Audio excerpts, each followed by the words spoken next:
இல்லடியம்மா. எங்க வீட்டுக்காருக்கு 1008 வேலை இருக்கும். பொண்டாட்டிய சினிமா கூட்டு போற அளவுக்கு அவருக்கு எது நேரம்?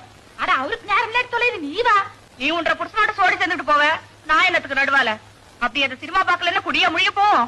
என்னடா அது குதிரை கொம்பு கடையா பேசிட்டு இருக்க? அது சரி, அப்ப இருந்தாப்பல எப்போ இருக்க முடியுமா?